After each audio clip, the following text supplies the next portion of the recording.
Give the people what they want. Give the people what they want. Give the people what they want.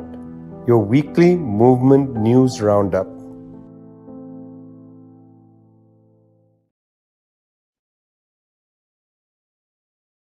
It's mid-March. You're with Give the People What They Want, brought to you from People's Dispatch. That's Zoe and Prashant. I'm Vijay from Globetrotter. It's 164th show um, coming to you every week, except when we can't get to you because one of us is traveling or we're having some problem getting on. But we're always looking for stories for you, and I think that's the main thing. Situation in Gaza remains perilous. The question of bombardment has not abated. Now, war, terrible bombardment braided in with starvation.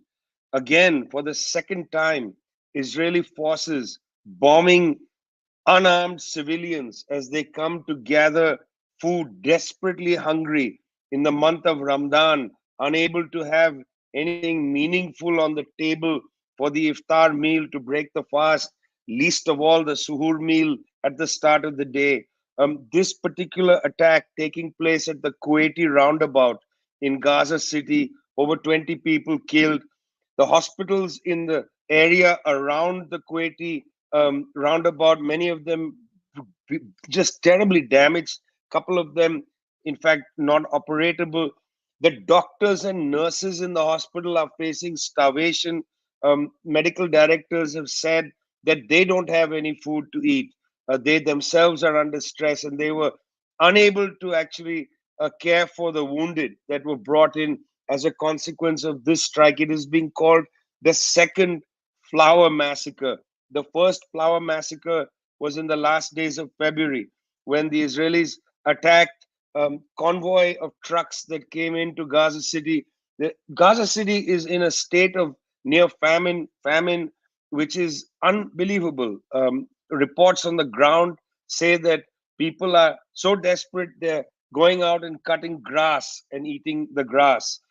It is at that level of desperation, looking for foliage that can be cooked and so on. Again, to remind you, this is at a moment of Ramadan when this is an important period of meditation, of reflection, of fasting, and so on. Very difficult to fast in this context. Very difficult to honor what people want to do. In that particular flower massacre, the first on record, over 100 people were killed, perhaps 118.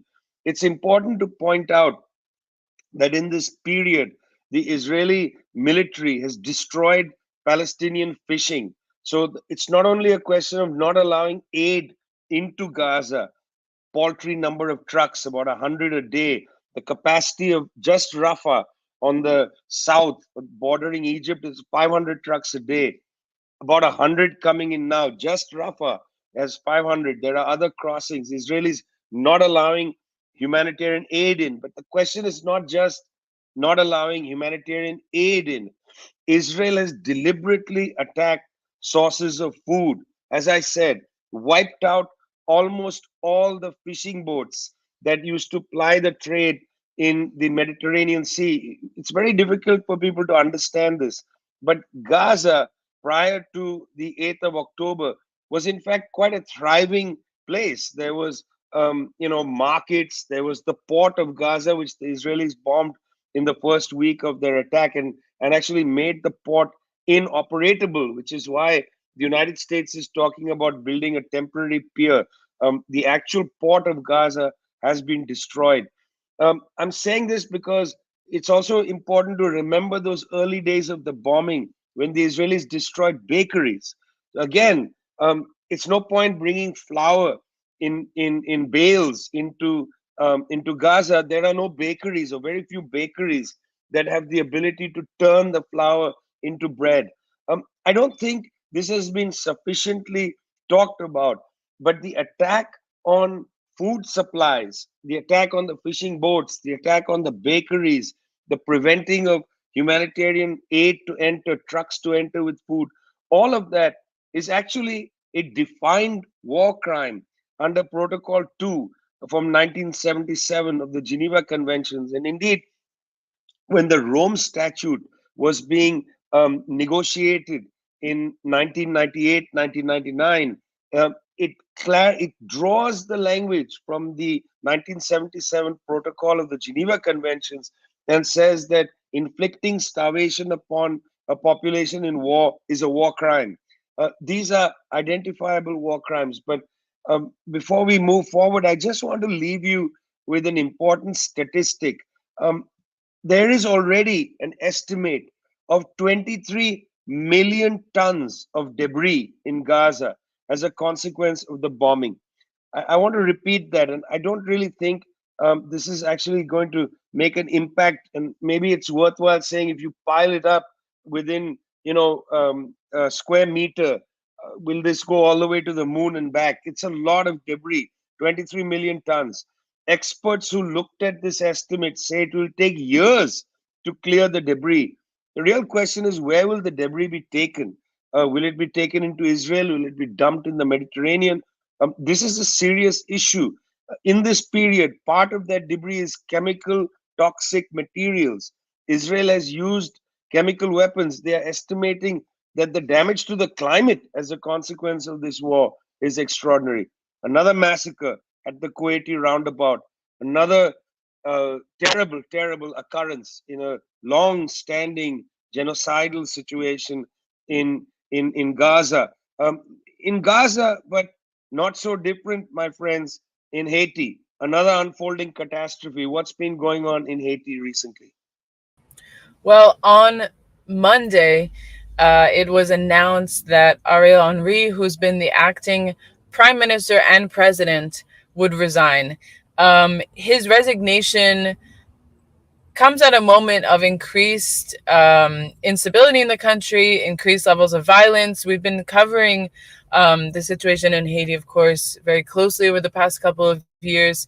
We know that Ariel Henry, again, I said acting because he was never elected as prime minister or president of the country. He took over after Jovenel Moïse was assassinated in July 2021. Moïse himself had been facing protests for overstaying his rule and for violating the constitution. His rule was already considered illegitimate by the Haitian people. There had been mass protests, especially around the date of February 7th, Constitution Day, a huge uprising against Moïse going on for several months until his assassination. Again, he was assassinated in July 2021 in very, very dubious circumstances. There have been many investigations into the perpetrators of this crime. Was it political rivals? It was carried out by different mercenaries, some of them from Colombia. But the point being that at the point that when Ariel Henry takes power, seizes power, there's already an institutional crisis unfolding.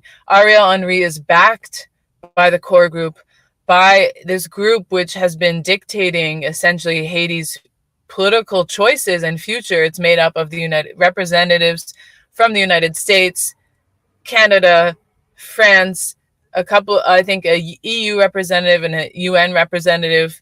Sounds pretty similar to the same powers that have actually been wreaking havoc on Haiti for the past several decades. And Ariel Henry is supported in this position because of this international backing. But since he took office in July 2021, there has been mass opposition. Opposition amongst progressive and civil society groups, which shortly after drafted up the Montana Accord, which charted out a plan for transitioning to a more democratic structure, and also a lot of opposition from the gangs that have been, growing in strength and in power over the past several decades, and have actually been strengthened greatly under the rule of Ariel Henry and also under Moïse, his predecessor, just because of the brutal economic policies that they have passed. We know that also there had been mass popular uprising under Jovenel's presidency, not just because of his violation of the Constitution, but because of economic policies that he was imposing on the population, because of his involvement in corruption schemes, which saw necessary money that could have gone to rebuilding the education infrastructure, to just public infrastructure in general, to assuring Haitians a right to a dignified life, that was siphoned into the pockets of these political elites from Moise's party, etc. And so right now we're at another juncture where once again the international community is attempting to intervene in what's happening in Haiti. We know that in October of last year, the United Nations approved a special mission, an international mission that wouldn't be a UN mission, because they know how unpopular the UN peacekeeping troops have been in Haiti because of the, again, atrocious violations that they committed under MINUSTA. This multinational security mission was set to be led by Kenya with 1,000 police officers who are going to participate. Actually, Ariel Henry was not able to return to Haiti in the middle of his resignation because he was actually visiting Kenya to finalize this deal. Kenya has since pulled out, citing that they cannot go to a country where there's actually no recognized authority. The deal was also widely unpopular amongst the Kenyan population. The court had intervened, the parliament had intervened. So we'll be following this very closely over the next couple of days, over the next weeks. We know that the Haitian people have been clamoring for independence, for sovereignty, for an end to colonial debt, and the end of meddling of powers like the United States, France, and of course the UN, which has been promoting foreign military intervention for the past several decades there. So we'll be following this story. Very important. It's very important. Look at where we started on give the people what they want. We started with Gaza, went to Haiti, and I'm afraid before we have the possibility of even another good story, Prashant, you are taking into another conflict, which is Sudan. Right, Vijay. Today, that 15th of March, is 11 months since the war broke out in Sudan between the Sudanese armed forces and the Rapid Support Forces, the very notorious paramilitary organization. The civil war coming on the heels of rivalry between the leaders of these two forces, who were in fact in cahoots for the longest time, suppressing any attempt at democratic, any attempt at building a democracy in Sudan, continuously suppressing the protests that were taking place. And it's very important to remember that. I think anytime we talk about this country, it's a point we emphasize quite a bit, that the generals who are today fighting each other and creating so much havoc were the generals who were once together, and more importantly, they were the generals who the people on the streets relentlessly opposed to no avail, because the international community, so to speak, continued to engage these generals, continued to emphasize that these generals were going to be part of the solution, and clearly they have not been part of the solution. And now, 11 months into this war, we have a situation where the World Food Program has basically said that 25 million people are trapped in, the words they used are trapped in a spiral of food insecurity. And it's not just in Sudan, it's also about refugees in other parts who have gone to South Sudan, for instance, or who have gone to Chad, for instance. But in Sudan itself, we have millions of people who are internally displaced, really suffering the impact of that. I believe 90% of the people are facing emergency levels of hunger. And unfortunately, the World Food Program, other aid agencies, not able to reach many of these people because of the kind of warfare that is taking place. We have a story this week from our colleague Pawan, who talks about what has been happening in the Gaza state, which is considered the breadbasket of Sudan, a very important region where a very important irrigation project bringing water from the Nile is located, and all of those areas have been completely destroyed by the RSF. And the article really relates or details how what all the RSF has been doing, including looting a very important WFP, World Food Program warehouse, which had the resources to feed at least 1.5 million people. And there have been consistent attacks on farmers. There have been farmers are either fleeing or they're being extorted extorted for their supplies by RSF personnel. And those who resist, in fact, there are these resistance committees all across Sudan who for years have been maintaining this resistance to the various kinds of military forces who have been in the forefront of these protests for democracies. Wherever these resistance committees have emerged, the RSF has especially been harsh on them. They have been killing members of these resistance committees. They have been sort of abducting them in many cases. They have been looting health centers and pharmacies at a time when diseases like cholera and dengue and malaria are already rampant. And considering the fact that people are already very weak due to hunger, they're even more vulnerable to many of these diseases. And right now, the situation in Sudan is worsened to such an extent that its impact is going to be felt for generations, which is something people are warning about. We have children and the elderly, women, all of whom are in extremely bad situation health-wise. And across all this time, there's been no sustainable solution in terms of negotiations, because the two generals who are backed by a number of regional players are continuing this sort of this warfare which stretches in across the entire country. The RSF does seem to be an advantage in many of these places, and in many of these places, the Sudanese armed forces have withdrawn drastically, which has been harshly criticized by many of these resistance committees as well. So 11 months into a war, a very disturbing and depressing situation in Sudan. Like I said, hundreds of thousands of people, in fact, millions of people, for instance, struggling for food right now. Prashant, that's the war in Sudan. There's, of course, the continued tension in the eastern part of the Democratic Republic of Congo. We've got the war continuing in Gaza, the genocidal war in Ukraine. You can start from Ukraine and almost go directly south. There's a meridian of conflict that inflicts that part of the human planet. A terrible, terrible situation. We're trying to find the best way to tell the story about the Democratic Republic of Congo. It's important for people to know the politics of what's happening and not only bemoan the war. And of course, at People's Dispatch, the reporting on the conflict in Sudan is all about the politics. It's not just about a kind of charity-driven look towards suffering and so on. It's about the politics of the war. Very important coverage. Jovid, give the people what they want. Brought to you from People's Dispatch. Zoe and Prashant. I'm Vijay from Globetrotter. Moving along, I didn't say that we're going to have any stories today that are uplifting, although on the other side of it, Mr.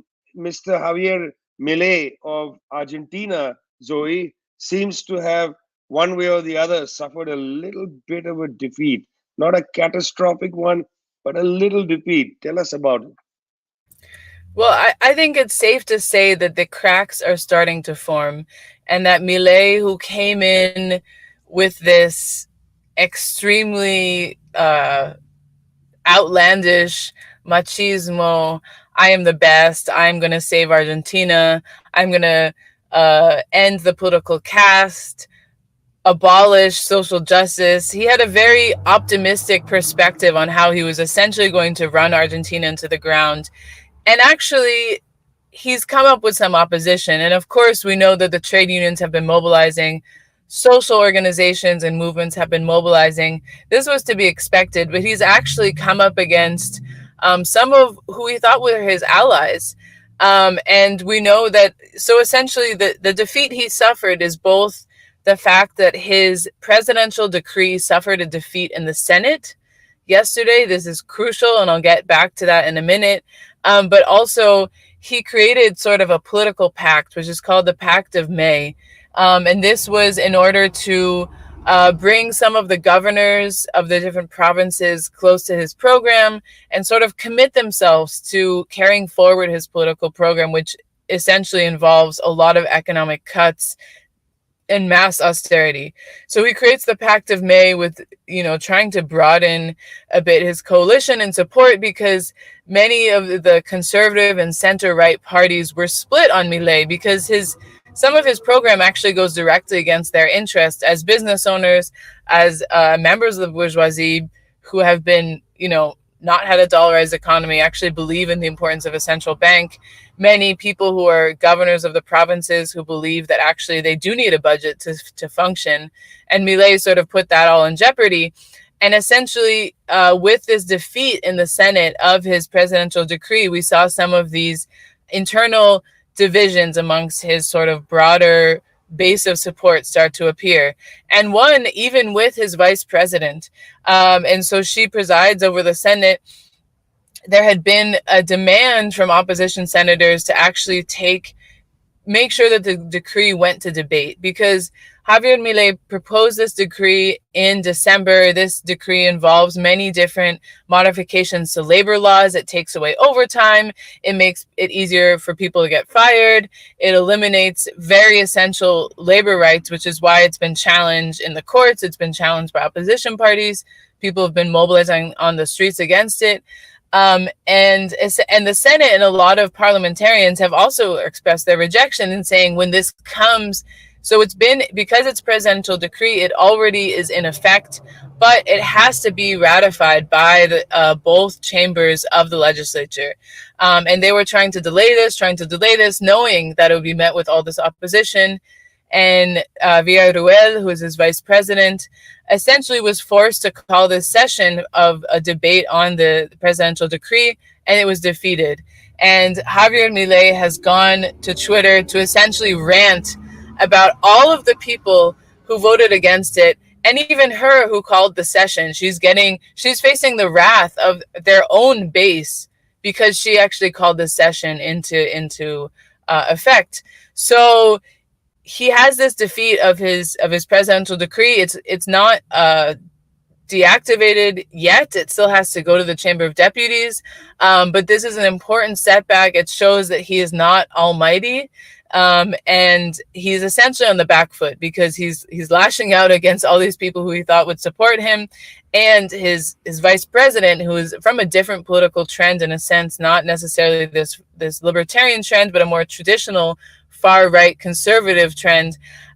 She is also sort of feeling the heat and taking a bit of distance. So important developments in Argentina. These cracks are crucial. We know that people are, the governors are rallying around Axel Kilisov, who's the Buenos Aires governor. He's been a crucial player in leading this institutional political resistance to Javier Milei. Of course, we're going to be following this very, very closely in the coming weeks as well.